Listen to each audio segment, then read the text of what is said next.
नमस्कार, मैं अमित गुप्ता। आज हम लोग जो है डिटर्मिनेंट का एक नया टॉपिक पढ़ेंगे, माइनर एंड कोफैक्टर। इसके पहले हमने एरिया ऑफ ट्राइंगल पढ़ा है यूजिंग डिटर्मिनेंट्स। तो हम लोग स्टार्ट करते हैं। माइनर और कोफैक्टर क्या है। जैसे मान लीजिए कि एक स्क्वायर मैट्रिक्स है ऑर्डर 3 का। जैसे मैंने यहाँ पर एक स्क्वायर मैट्रिक्स लिखा है ऑर्डर 3 का, A11 A12 A13 A21 A22 A23 A31 A32 A33। तो माइनर जो होता है, जैसे मान लीजिए माइनर, इसमें टोटल 9 एलिमेंट है, तो हर एक एलिमेंट का माइनर होता है। जैसे सपोज कीजिए कि आपको इसमें एक एलिमेंट मैंने कंसीडर किया A21, माइनर ऑफ A2। तो इसको सबसे पहले है कि हम लोग डिनोट करते हैं M21।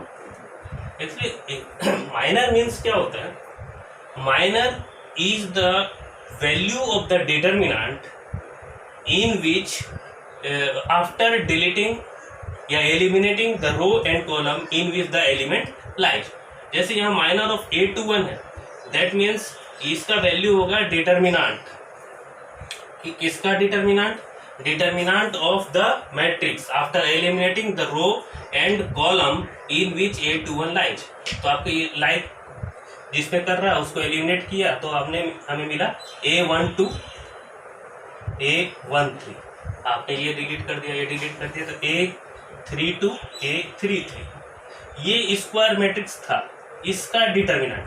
अब इसका डिटर्मिनेंट को हम लोग किससे डिनोट करेंगे? तो इसका डिटर्मिनेंट को सिंपली हम लोग लिखते हैं A12 A13 A32 A33।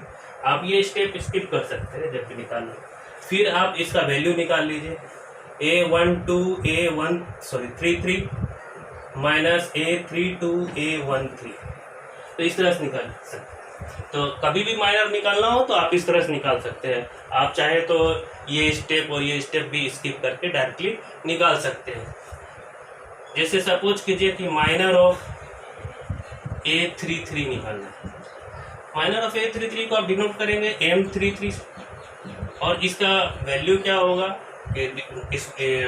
Value of the determinant after deleting the row and column in which A33 lie. तो A33 लाई करता है ये इस थर्ड रो और थर्ड कॉलम में, तो इसको मैंने डिलीट कर दिया। तो आपका बचा A11 A12 A21 A22।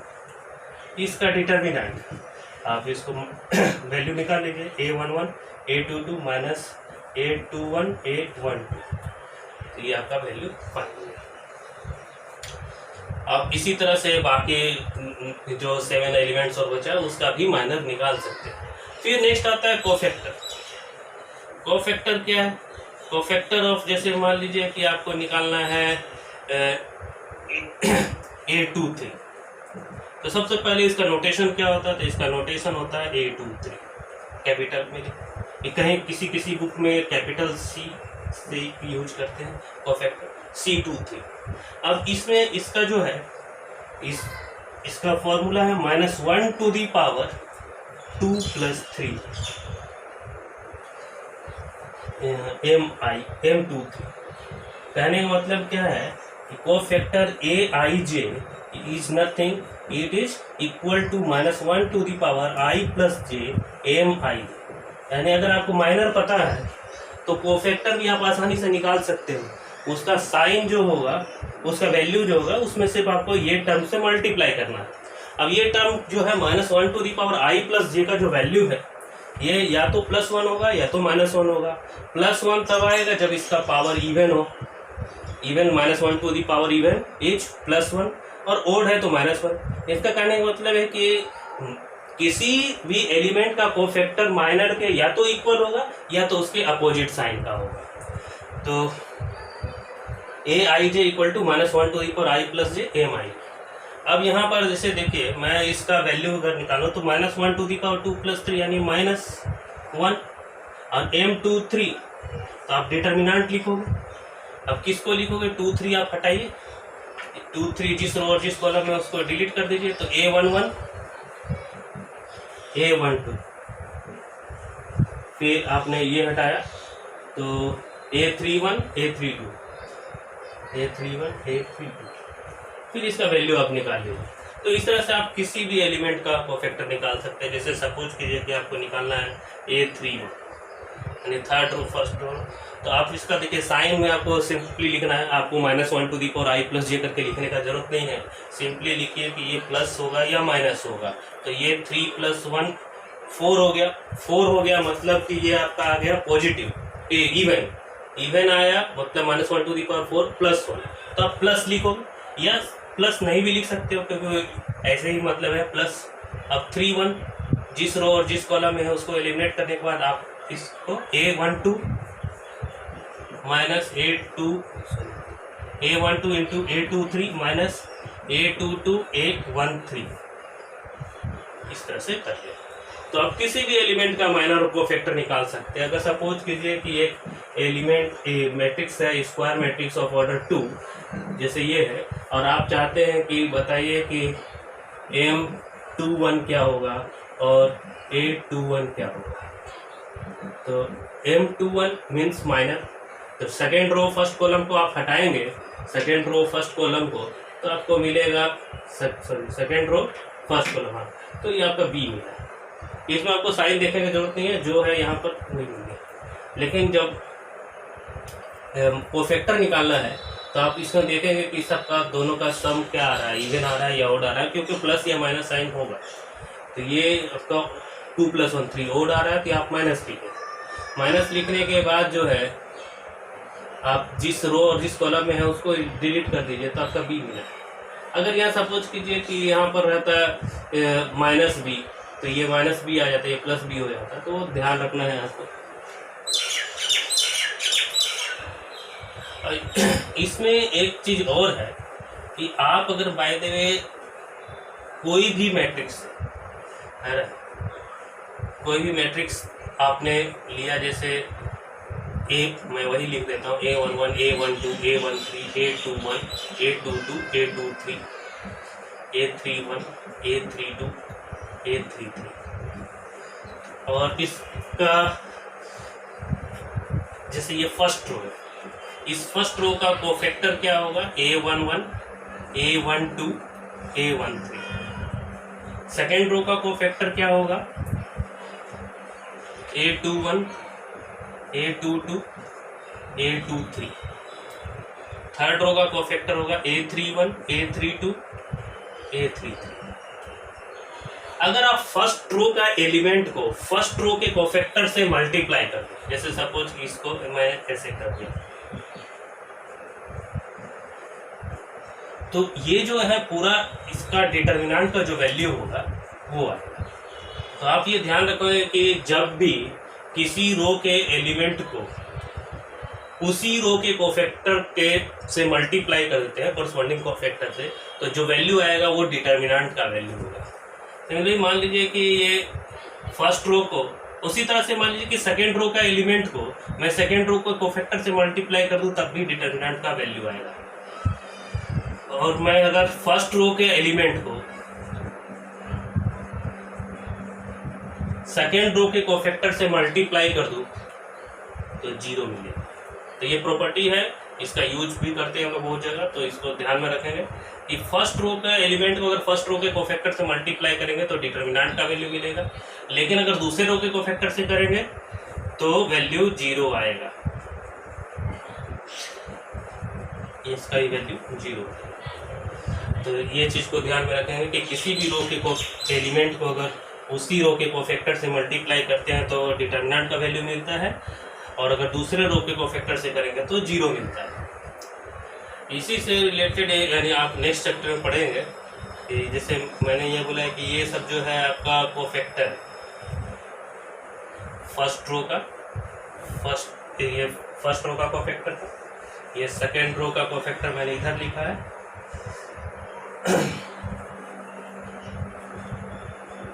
और अगर आप इसका एक मैट्रिक्स बनाएंगे और इसका जो ट्रांसपोज ले लेंगे तो ये जो है ये एडजॉइंट ऑफ ए कहलाता है, जिसको हम लोग सिंपली एडजॉइंट ऑफ ए ऐसे भी लिखते हैं। तो ये आप नेक्स्ट क्लास में पढ़ेंगे। फिर इन्वर्स भी थोड़ा इससे रिलेटेड है। तो कोफैक्टर जो है वो काफ़ी इंपॉर्टेंट है। फिर आगे आप जैसे टॉपिक पढ़ेंगे solving linear equation with the help of matrix, तो उसमें भी आपको कोफैक्टर, एडजॉइंट ये सब का यूज पड़ेगा। अब हम लोग जो है इसका एक्सरसाइज को देखते हैं। इसका एक्सरसाइज भी काफ़ी आसान है, यानी मैक्सिमम क्वेश्चन तो माइनर और कोफैक्टर निकालने से ही रिलेटेड है, और कुछ कुछ क्वेश्चन ऐसा है जिसमें बोलता है कि डिटर्मिनेंट का वैल्यू निकालिए यूजिंग कोफैक्टर। तो डिटर्मिनेंट का वैल्यू निकालिए यूजिंग कोफैक्टर, तो मतलब कि किसी रो को उसी के कोफैक्टर से मल्टीप्लाई कर दीजिए। जैसे यहाँ पर एक्सरसाइज 4.4 जो है उसी के बारे में मैं डिस्कस कर रहा हूँ।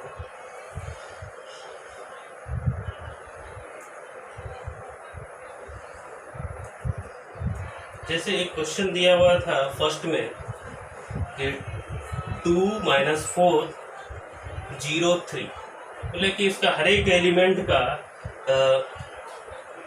माइनर और कोफैक्टर निकालिए। तो देखिए इसमें टोटल है 4 एलिमेंट, तो इसमें 4 कोफैक्टर होंगे, सॉरी 4 माइनर होंगे, M11 M21 M12 M21 M22, और फिर कोफैक्टर भी उसी तरह से होंगे A11 A12 A21 A2। मैंने लिख लिया, ऐसे आप अलग अलग करके लिखेंगे। A11 क्या हो गया, आपको सिर्फ कुछ नहीं करना, फर्स्ट रो फर्स्ट कॉलम हटाने के बाद जो एलिमेंट बचेगा वो लिख देना।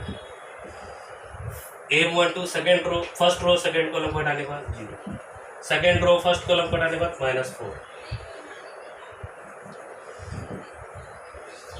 2, सिंपल। और कोफैक्टर निकालना हो तो आप क्या करोगे, सेम वही चीज होगा, बस आपको साइन देख लेना है, इसका सम कीजिए, सम करने से ही पता चल जाएगा कि आगे में प्लस देना है या माइनस देना है। तो ये प्लस है ना, और जो यानी फर्स्ट रो फर्स्ट कॉलम हटाने के बाद आपका 3 बचा, ये माइनस, और फर्स्ट रो सेकेंड कॉलम 0, यानी चलिए 0 ही हुआ। सेकेंड रो सेकेंड कॉलम आप ये प्लस, सॉरी A21, तो ये minus, second row first column -4, तो ये आपका +4 हो जाएगा। और A22 +4 आ रहा है, इवन प्लस आपको लिखना है, इसको हटा दीजिए 2।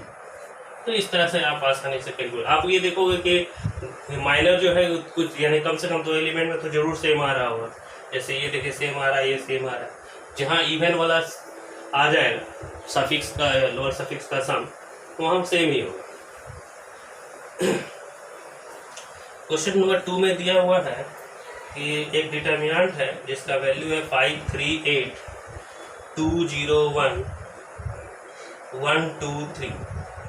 बोलिए कि बताइए इसका वैल्यू बताइए using cofactors of elements of second row का कोफैक्टर का यूज करके डिटर्मिनेंट का वैल्यू निकालिए।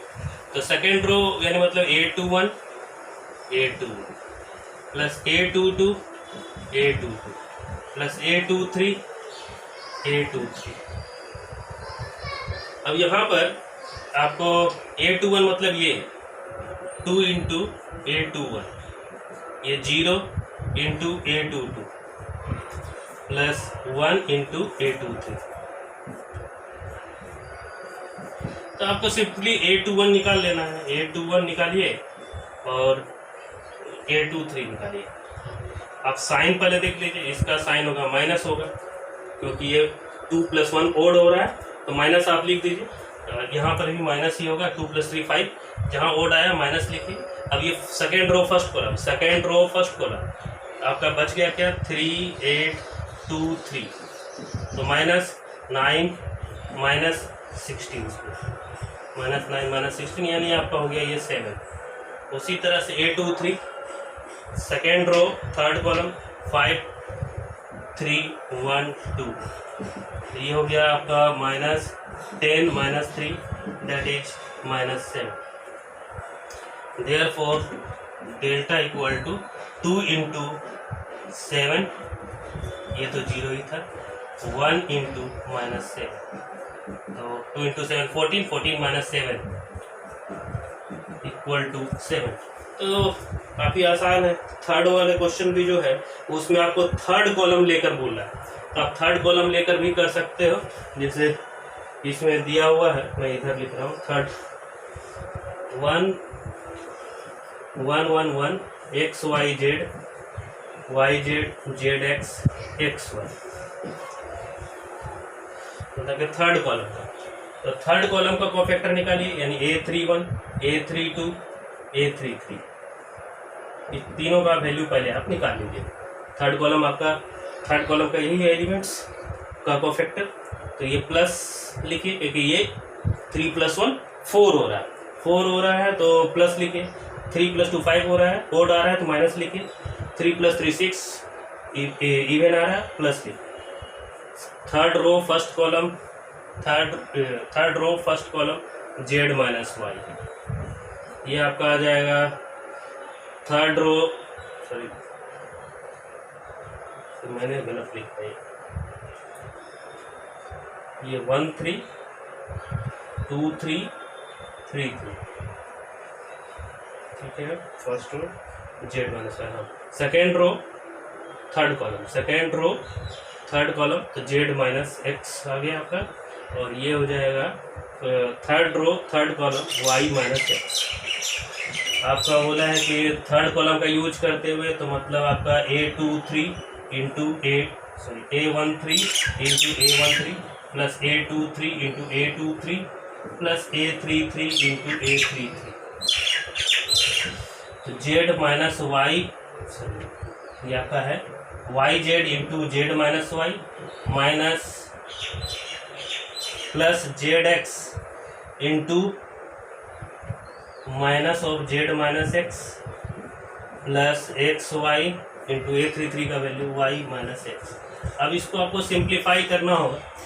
ऐसे सपोज कीजिए ये y z into z minus y आप रहने दीजिए, इसको आप लिख दीजिए minus z square x plus z x square plus x y square minus x square y. अब ये z square x z x square, ये टर्म जेड एक्स स्क्वायर और एक्स स्क्वायर वाई में अगर एक्स स्क्वायर कॉमन ले लेंगे तो z minus Y आपको यहाँ मिल जाएगा, और जेड स्क्वायर एक्स और एक्स वाई स्क्वायर में आप अगर एक्स कॉमन ले लेंगे तो z square minus y square जाएगा, तो उससे भी आप लिख सकते हैं जेड माइनस वाई तो जेड प्लस वाई, तो पूरे में से जेड माइनस वाई कॉमन मिल जाएगा। उसी तरह से फिर एक्स माइनस वाई और जेड माइनस एक्स भी कॉमन मिलेगा। तो ये पूरा ये जो इसका वैल्यू आएगा वो आएगा x minus y y minus z z minus x. अगर आप देखेंगे कि प्रॉपर्टी लगाकर इसको सॉल्व करने के लिए अगर हमें मिला रहता तो हम और आसानी से निकाल पाते। इसका वैल्यू आता है x minus y y minus z z minus x. 4 का भी उसी तरह से, 4 का ही मैंने एक्चुअली बताया अभी।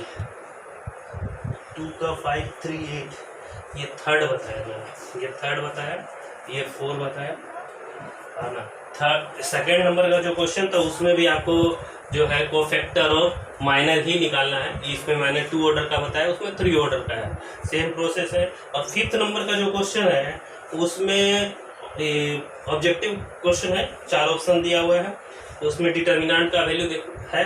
तो जो फॉर्मूला बताया था कि जैसे किसी भी रो को अगर उसी रो के कोफैक्टर से मल्टीप्लाई कर दें तो डिटर्मिनेंट का वैल्यू मिलता है। तो आप उसमें देखेंगे कि कौन सा रो है, यानी फर्स्ट रो का एलिमेंट को फर्स्ट रो के कोफैक्टर से मल्टीप्लाई किया है तो वो डिटर्मिनेंट के ऊपर होगा, या सेकेंड रो को सेकेंड कॉलम सेकेंड रो के एलिमेंट को सेकेंड रो के कोफैक्टर से किया है तब भी, या कॉलम वाइज भी हो सकता है कि कोई कॉलम है सेम कॉलम और उसी कॉलम का कोफैक्टर से मल्टीप्लाई किया है कॉरस्पॉन्डिंग कोफैक्टर से, तब भी डिटर्मिनेंट का वैल्यू होगा। तो इस तरह से यानी ये एक्सरसाइज आप पूरा कंप्लीट कर सकते हैं। बहुत ही ईजी टॉपिक है, लेकिन कोफैक्टर जो टॉपिक है वो काफ़ी इंपॉर्टेंट है। इसी से रिलेटेड हम लोग जो है नेक्स्ट टॉपिक जो है adjoint and inverse of the matrix भी पढ़ेंगे। तब तक के लिए फिर धन्यवाद। आप लोग जो है ज़रूर इसको सॉल्व कीजिएगा। कोई दिक्कत आने से आप जो है कॉल करके पूछ सकते हैं।